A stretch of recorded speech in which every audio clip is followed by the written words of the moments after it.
다시 보면서 굉장히 좀 흥미롭게 다가왔던 캐릭터가 소희의 엄마였던 것 같아요. 소희는 이렇게 귀에 굉장히 예민한 친구지만 소희 엄마는 하지도 않은 얘기를 야 뭐라고 했냐? 라고 하다가 또 나중에 이제 소희가 자해를 하고 병원에서 돌아오는 그 차 안에서 엄마 나 회사 그만두면 안 될까라고 얘기하는데도 뭐라고? 하면서 살짝 안 들은 것 같은 식의 이야기를 하잖아요. 이 엄마의 어떤 캐릭터는 좀 이례적인 캐릭터였던 것 같기도 하고 엄마의 이 소통 방식이라는 것 자체도 감독님이 분명 의도한 어떤 부분들이 분명히 있으셨을 것 같거든요.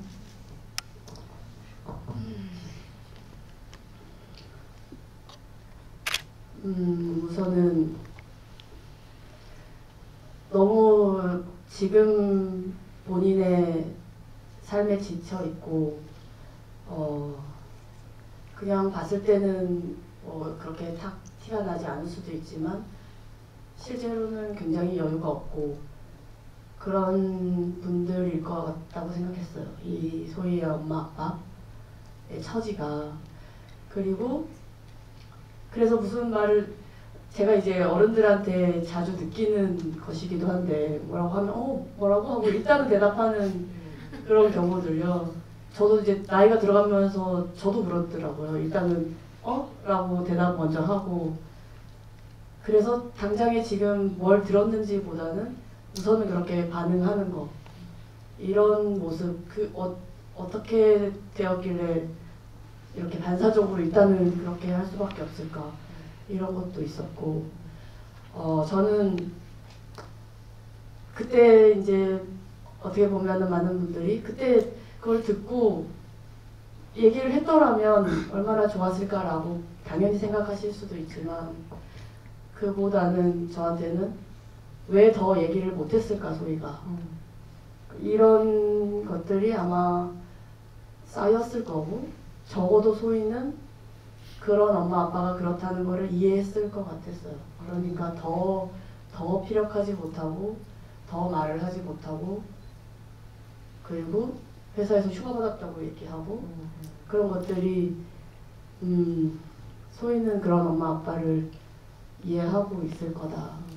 차마 그래서 더 말을 못하고 그렇게 마지막을 향해 간 게 아닌가 싶어요.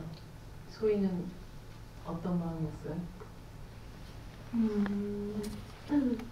엄마 아빠를 힘들게 하고 싶지 않았던 것 같아요. 그냥 물론 내가 힘들어서 힘들다고 얘기했지만 그거에 대한 사실 답변이 돌아오길 기대하고 말한 건 아니라고 생각하거든요. 참을 수 없어서 말을 했지만 그랬는데 엄마 아빠한테는 말을 분명히 하고 싶었지만 할 수 있었는데도 안 했을 것 같고요. 그냥 엄마 아빠를 뭔가 보호해주고 싶은 마음이었던 것 같아요. 네. 그러니까 힘들지만 내가 힘들다고 티를 내면 엄마 아빠가 더 힘들 것 같으니까 힘들다는 거를 얘기를 못 하겠던데요? 네, 그렇습니다. 그래서 휴가 받았다고 얘기한 것도 회사에서 있었던 일들을, 콜센터에서 있었던 일들을 충분히 얘기하면 뭐 얘기할 수 있었지만 그러지 않았던 이유도 엄마 아빠를 생각하는 마음이었던 것 같아요. 사실 이 두 사람 소희와 유진의 에너지나 뭐 음성의 피치들로 보자면 굉장히 소희의 음성이 높았다가 이제 점점 에너지적으로도 낮아지는 그런 그래프를 그린다면 유진이 같은 경우는 거의 뭐 밑바닥에서 시작해가지고 점점 분노의 게이지가 올라가게 되고 목소리도 사실 더 커지게 되는 형태의 그 그래프를 보여준단 말이죠. 근데 사실 이 유진이 그 거의 무슨 누군가 봤을 때 거의 저수지에서 걸어온 것 같은 수준으로 처음 등장을 한단 말이에요. 그러다가 어느 순간 정말 교감에게 주먹을 날리는 순간 이 피치가 어디까지 올라가야 되나 혹은 이것이 과하지 않을까 여기에서 조금 더 눌러야 하나 이런 어떤 것들의 그걸 그 감을 잡는다는 게 사실 좀 쉬운 일은 아닐 것 같아요. 사실 영화가 상영이 되고 있는 중간이라면 여기서는 한 도 정도 가고 여기서 솔 정도 가도 되겠다라고 생각할 수 있지만 사실 그런 컨티니티를 그 장면에서 어디까지 내가 여기서 분노해도 되는가 어디까지 보여줘도 되는가의 수위를 배우 스스로가 좀 결정하는 데 있어서 어려움이 없었을지에 대한 그 교감을 조금 더 통쾌하게 쳤어야 하나, 아니면 조금 더 화를 내나, 아니면 조금 더 눌러야 하는가에 대한 이 어떤 결정들을 내렸는지가 좀 궁금하더라고요. 그 결정은 사실 제가 내리는 게 아니고 감독님이 내리시는 거니까요. 저는 사실 그 여러 버전으로 연기를 저는 왜 테이크가 할 수가 없는 배우라서 좀 덜 흥분하게 되면 덜 나오고 더 흥분하게 되면 더 나와서 왜 테이크가 좀 다른 편이니까 그거 골라 쓰시는 거거든요, 감독님이. 조동 선생님 계속 맞으시는 거나요?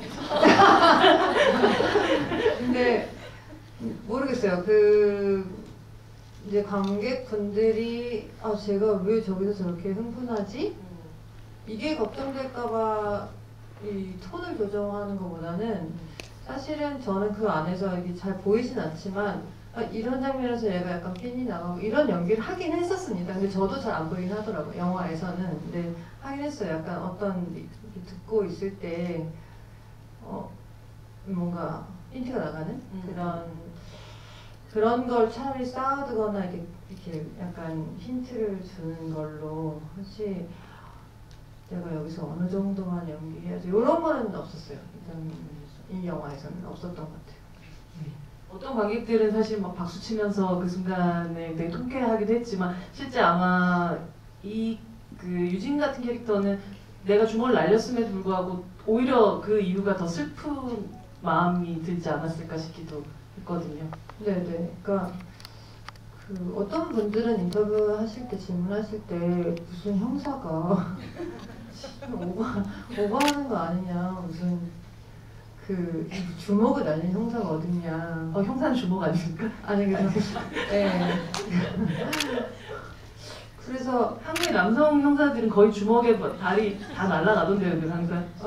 그렇지 않나요? 그러게, 예, 맞아요. 네. 여기 강간의 왕국이야 하고 날아가고. 강간의 왕국이야 되겠죠. 네. 근데 예, 약간 그 정도 씬에서부터 유진이 이게 지금 형사로서 일을 하고 있는 게 아니고 일단 한 사람의 그 그러니까 인간으로서 좀 화가 나고 있다라는 거를 좀 보여주는 게 아닐까. 진짜 주먹이 나갈 정도면 이성을 잃는 거니. 그런 여자도 아니잖아요, 사실. 진짜 아까 말씀하셨던 대로 목소리도 거의 개미 목소리처럼 나오다가 이제 점점 커지는 거니까. 저는 그냥 그렇게 생각했고, 콜센터는 그냥 콜센터인데 학교에서 이제 그러니까 저는 개인적으로 그 부분에서 유진이 아닌 배두나는 사실 굉장히 흥분했었거든요. 읽었을 때. 내가 너무 나이브한 걸 수도 있는데 학교는 학생을 보호해야 된다. 약간 그게 맞는 말이죠, 사실. 예, 학교는 적어도 학생의 말을 들어줘야 된다라고 생각하는 사람이라 그 지점에서 주먹이 나온 건 상당히 저는 적합하다고 사실 봅니다. 사실 또 뭐 유진에게 이런 어떤 순간이 있다라고 하면 소희에게는 이 팀장님의 그 어떤 그 죽음 이후에 확 말한 살짝 힌트가 나갈 만큼 위압적으로 굴게 되는 어떤 순간들 같은 것들이 있잖아요. 이때 연기가 굉장히 좀 어려웠을 것 같다는 생각이 들었어요. 그래서 뭐 세대별로 굉장히 다른 어떤 대처법 같은 것들을 너스레를 떨면서 동료들한테 얘기를 하는 그런 순간들 같은 경우 우리가 그 전에 봤었던 소희 얼굴하고는 굉장히 다른 느낌. 혹은 아이가 죽어서 해지를 하려는 그 고객에게 고객님 아무도 이렇게 안 해요라고 얘기하는 그 너무 기계적인 그 대처 같은 것들을 연기할 때의 그 마음은 어땠었을까? 우선 동료분들하고 연기를 할 때는 마음이 좋지 않았는데 그럼에도 잘 해봐야지 라는 마음이 더 컸던 것 같아요. 근데 그러니까 제 자신을 속이고 있었던 것 같아요. 나 힘든데 그래도 이렇게 해서 1등 할 거야? 인센티브 준다고 했으니까 그래 일 열심히 해보자 이런 마음에 너도 그렇게 해봐 막 이런 식으로 했던 것 같은데 그게 저를 보호하는 방법은 아니었던 것 같아요. 소희가 소희 자신을 보호하는 방법은 아니었던 것 같아요. 뭐 그런 것도 있었고 또 아이의 죽음을 얘기했을 때 소희도 아차 싶었어요. 아차 싶었던 것 같아요. 근데 친구한테도 연락이 오고 하니까 잠시 또 정신이 이렇게 다시 회로가 여기에 또 신경이 쓰이게 된 거죠. 그러고 나서 이제 또 기계적으로 말을 하게 된 거잖아요. 하게 된 거거든요. 그러니까 너무 그 전화를 끊고 나서 그 상황이 계속해서 축적이 되고 그 이후의 상황까지 어쨌든 그 사건만 있었던 건 아닐 거니까 계속 쌓이고 쌓였던 것 같아요. 스스로가 스스로에 네. 대한 경멸 네. 생기는 순간들 같은 거. 네, 그게 더 심해지는 사건의 계기들이 좀 많았던 것 같아요. 나중에 이제 누가 오기로 했어라고 하고 태준이 오빠의 그 마지막 받았던 전화 같은 게 지지직 그냥 소리가 나잖아요. 근데 네. 그건 특별히 어떤 상황들이 있나요? 감독님? 저는 그냥 뭐 너무 바빠갖고 그때 못 받았어라고 그냥 얘기는 하잖아요. 나중에 이제 형사가 왔었을 때는. 네. 그게 이제 급하게 문자를 보낸 다음에 그 호주머니에 핸드폰을 넣어놓고 빨리 택배하러 가야 되는 상황에서 그리고 가끔가다 이렇게 호주머니 속에서 이렇게 되는 수가 있잖아요. 호주머니에 전화를 거는 순간도 있고 뭐 그렇죠. 네. 네. 전화를 받는 순간도 있고. 네, 그래서 그 스치는 소리, 막 뛰어가는 소리 그런 것들만 남아 있는 상태였어요. 그러니까 순간순간 굉장히 그 소희가 보냈었던 어떤 게 가장 마지막 구조 신호였을까를 그때 그랬더라면 그때 그랬더라면 혹은 이 팀장님의 와이프 그 부인에게 가서 그때 그랬더라면이라고 묻는 어떤 것들이 되게 부질없지만 계속 그 질문들을 하게 됐었던 것 같아요. 왜냐하면 그만큼 소희의 죽음이라는 걸 되돌릴 수 없는 그 상황이라는 게 너무 안타깝기 때문이었겠죠. 그 준이가 뭐 처음에 첫눈이래 뭐 이렇게 얘기했던 순간 지하 연습실을 소희가 나올 때 또 내리는 눈을 바라보던 순간 그리고 눈 쌓인 아침에 발견했던 이 팀장님의 시신 그리고 소희가 마지막에 저수지 앞에 섰을 때 또 눈이 내리고 이 눈이라는 게 우린 굉장히 좋아하는 것이기도 하고 어떨 때는 낭만적으로 쓰여지는 이 날씨의 그 변화인데 감독님이 눈을 특별히 이 영화 속에서 이렇게 계속 등장시켰던 이유가 있으신가요?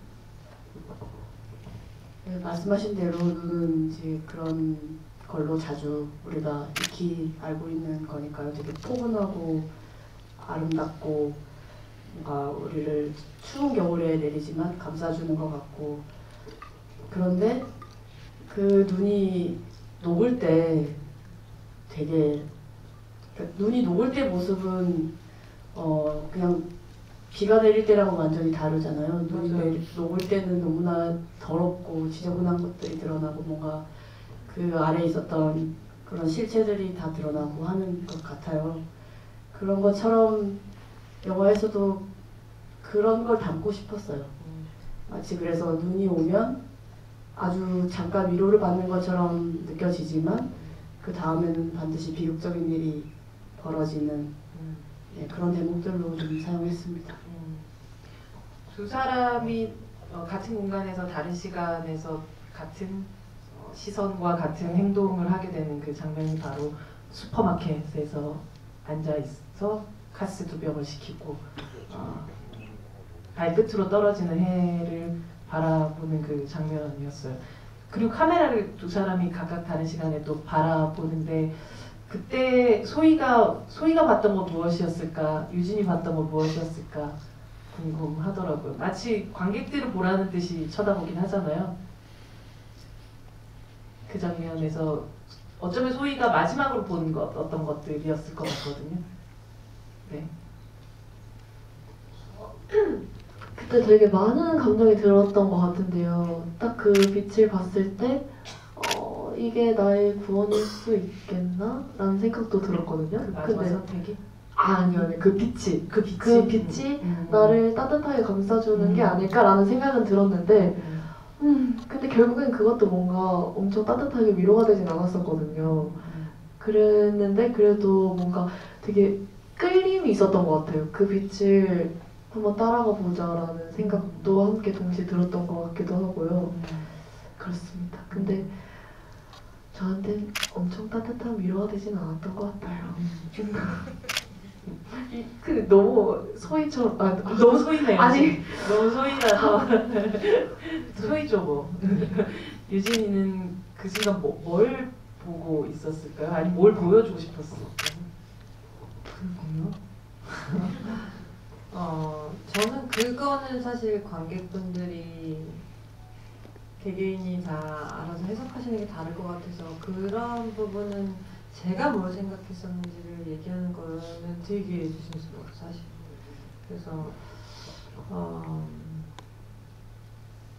제가 오히려 듣고 싶어요. 어떻게 보셨는지, 그게 어떻게 해석이 되는지. 왜냐면 다들 본인의 경험에 따라서 달라지는 거잖아요. 그런 부분이. 그래서 나는 감독님이 그런 걸 쓰신 것 같고 이렇게 둘이 겹쳐지는.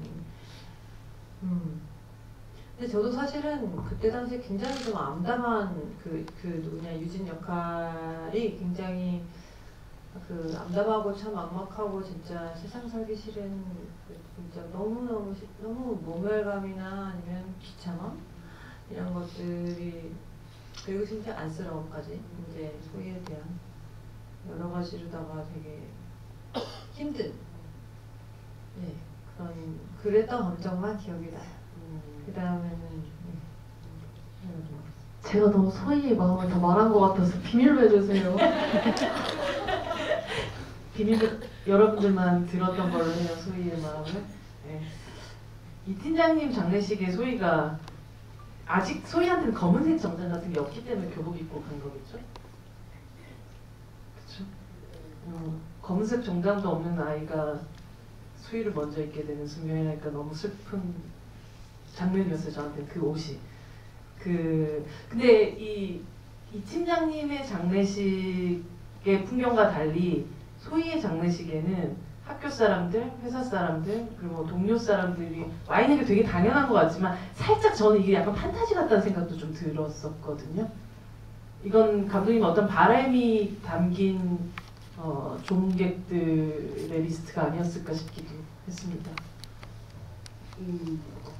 유진이라는 인물이 있었잖아요. 그래서 가능한 장면이었고 만약에 유진 같은 사람이 없이 그냥 단순 자살로 처리가 됐으면 팀장님 같은 똑같은. 네, 했던 거고 저로서는 그 당사자들을 다 볼 필요가 있었어요. 그 장면에서 심지어는 입이 퍼렇게 멍든 교감 선생님 여기 이렇게 멍든 상태로 계시더라고요. 네. 사실 저는 그 이보람 팀장님도 계셔가지고 저는 좀 네, 다 있습니다. 놀랐었습니다. 네. 유진이 있었기 때문에 가능한.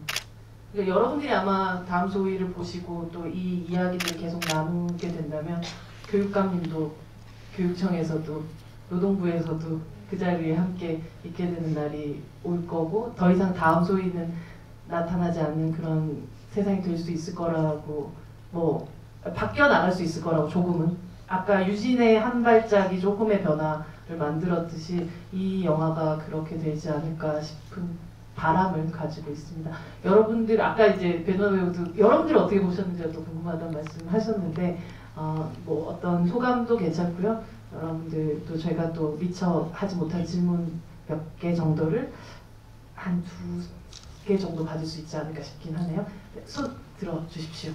네, 저기로 갈게요. 네네, 뒤에. 네. 검은색 옷을 입으신 분이신 것 같은데요. 여기요. 네. 한, 둘, 셋, 4번째 정도 됐네요. 네. 제일 끝에 분이십니다. 네, 저는 그 미디어 플랫폼 얼룩소라는 곳에 일하는 천현우라고 합니다. 안녕하세요, 감독님.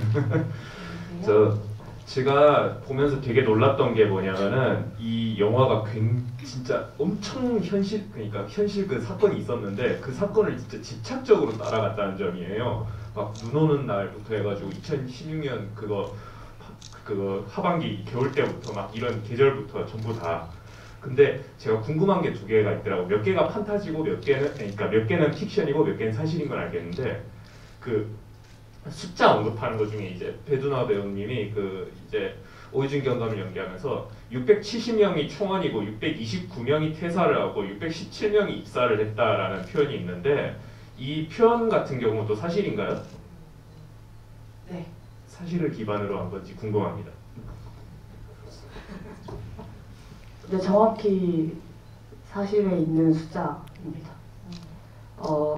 영화 만들면서 아니 시나리오 작업하면서 처음에는 이제 그것이 알고 싶다라는 프로그램으로 이렇게 촉발이 됐다면 그 사건을 꾸준히 계속 취재하고 보도하신 그 기자분이 쓰신 책이 있어요. 허환주 기자님의 18 일터로 나가다라는 책이 있는데 그 책을 통해서 뭐랄까 이 전체 어떤 이런 것들을 확 조망하게 됐달까요? 그러면서 굉장히 당연히 르포 책이니까 그런 취재하신 것들이 그 속에 많이 담겨 있고 그 중에 제가 본 것이에요. 정말로 그 숫자들로 되어 있더라고요. 네, 감사합니다. 다음 질문. 네, 여기 제일 앞에 이렇게 갈까요? 네.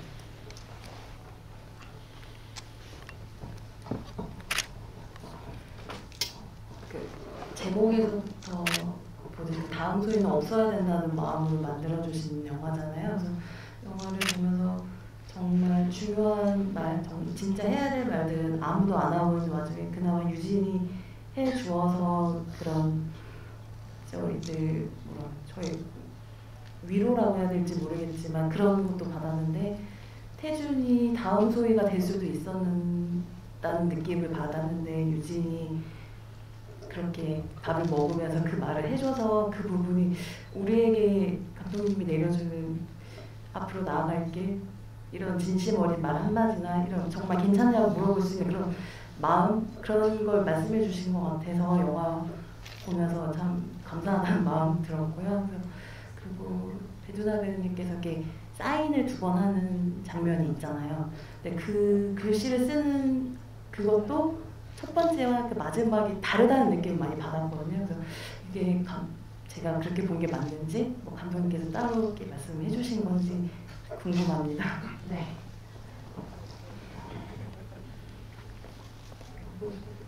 그 쟤는 저도 영화 보고 알았어요.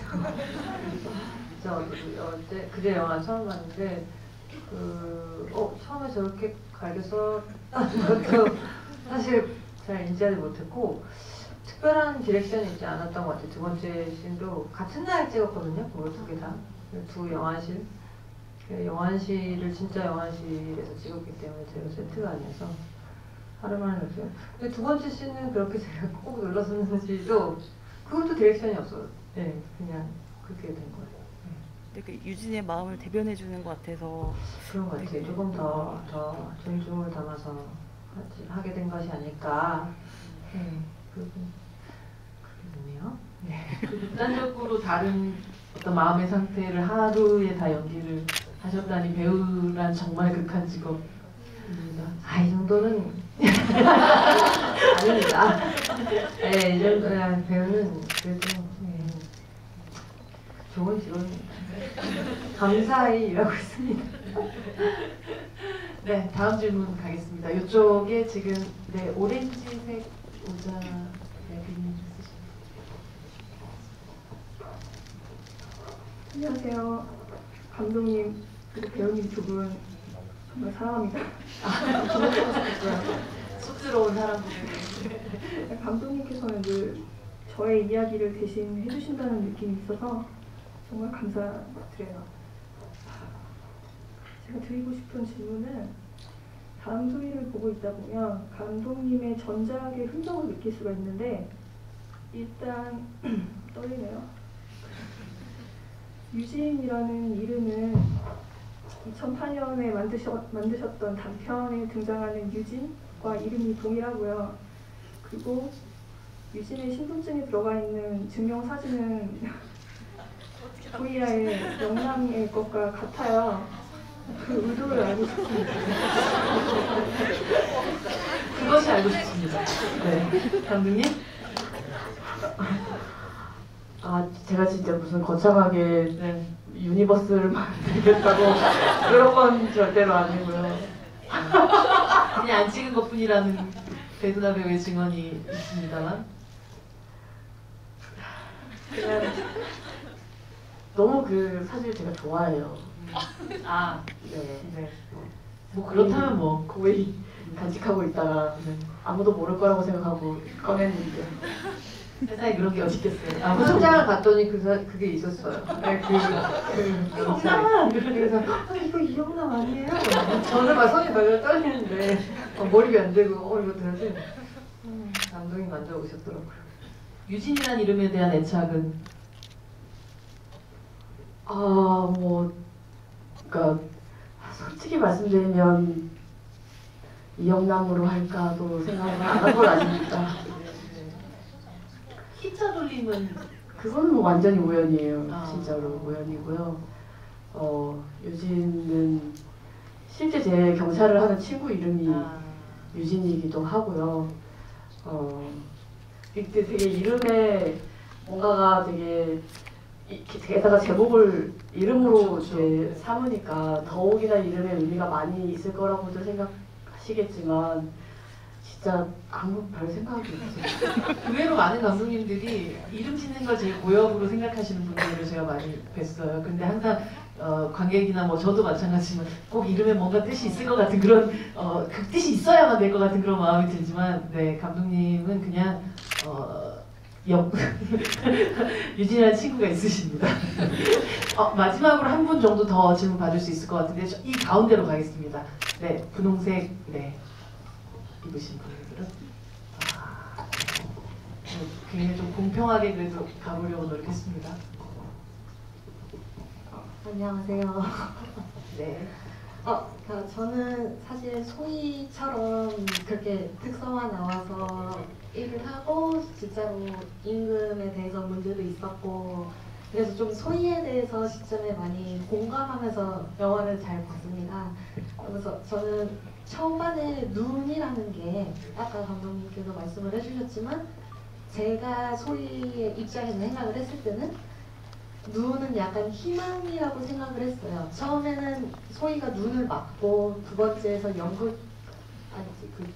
연습실에서 나왔을 때는 사실 바라만 보는 존재였고 마지막에 자해를 하고서 차에 타고 갔을 때는 그 갇힌 공간에서 볼 수밖에 없고 마지막에 죽었을 때는 흩날려서 손에 닿을 수 없는 그런 거라고 저는 일단 생각을 했고요.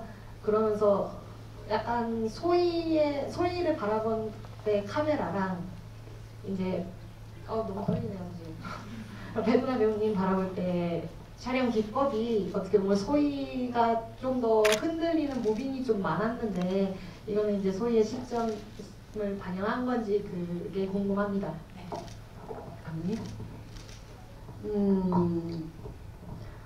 너무 잘 봐주셨고요. 일단은 그런 것들을 캐치해 주셔서 너무너무 고맙습니다. 눈에 대한 거는 그런 것 같아요. 영화 속에서 눈을 사용하면 비도 마찬가지고 도리아에서는 제가 비를 그렇게 썼는데 뭔가 제가 쓴 것 이상으로 관객분들이 봐주시는 것 같아요. 자신들의 경험과 그런 감상을 바탕으로 훨씬 더 풍부하게 봐주시는 것 같아서 너무너무 고맙고 그리고 두 번째 그 카메라의 무빙에 대한 이야기가 네네 그것도 너무 봐주셔서 고마워요. 말씀하신 대로 전적으로 핸드헬드로 소희는 담았고 유진은 다 픽스 카메라로 담았습니다. 소희를 계속해서 따라가다가 이 아이를 마지막에 놓칠 때는 카메라가 멈춰 있어요. 그러니까 소희가 이제 사라질 때는. 그리고 그렇게 고정된 상태에서 유진이 등장했으면 좋겠고 그리고 내내 소희는 마치 카메라가 따라다녔다면 유진은 화면 안에서 유진이 움직이는 거를 봐야 하는 것으로 그렇게 잡았습니다. 그런데 그래도 유진의 감정이 동요하거나 이렇게 달라지기 시작할 때는 카메라가 유진을 따라가기도 해요. 그러다가 이제 마지막 장면에 이르러서는 우리도 유진에게 한없이 붙어서 그렇게 마치 소희와 유진이 이렇게 그 장면만큼 마주하고 있는 듯한 그런 느낌으로 만들었습니다. 알아봐주셔서 고마워요. 이쪽 문이 열리면서 사실 저희가 오늘의 시간을 맞춰야 된다는 어떤 사인을 주시고 계신 것 같은데요. 저희 그래도 마지막 인사를 하면서 이 자리를 마감을 해보도록 하겠습니다. 뭐 사실 첫날이니까요. 오늘 개봉 첫날이니까 뭐 여러분들의 어떤 열화 같은 성원이 있다면 더더욱 이런 자리들이 또 만들어질 수 있겠죠. 감독님 마지막 인사? 사실 첫 인사이자 마지막 인사 부탁드립니다. 첫 번째 감독님께. 네, 오늘 너무 뜻깊습니다. 더 많은 얘기를 나눌 수 있었으면 더 좋았겠지만 아쉽고 또 다른 자리에서 또 기회가 있을 거라고 생각하고요. 유진을 그리고 소희를 기억해 주시길 부탁드립니다. 고맙습니다. 오늘도 생각 부탁드립니다. 네, 영화 보러 와주셔서 감사하고요. 이 영화가 저 지금 계속 객석을 보면서 와, 이 영화가 개봉을 해서 관객분들이 보러 와서 앉아 있다. 약간 이런 뭔가 환상적인 경험을 하고 있다라는 좀 뭔가 비현실적 당연히 현실이지만 되게 좋네요. 되게 꿈을 꾸는 것 같고 이렇게 영화가 돼서 나왔고 바로 보러 와주신 여러분들께 진심으로 감사합니다. 네.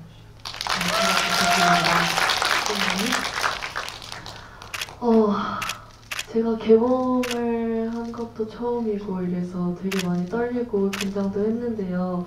그래도 다들 이렇게 눈을 하나하나씩 맞춰보는데 막 제가 볼 때마다 웃어주시고 막 그래가지고 너무 좋은 기억을 안고 갈 것 같아요. 그리고 저희 영화에 대해서 많은 관심 가져주셔서 너무 감사하고 그리고 오늘 또 좋은 질문들을 너무 많이 들은 것 같아서 제 답변이 제대로 된 건지 좀 소인 잘하더라고요.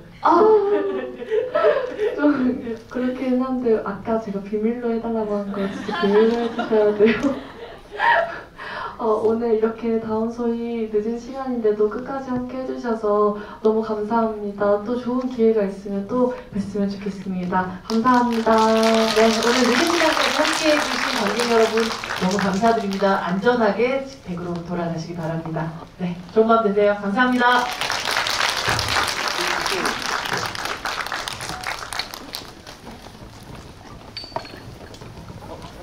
관객분들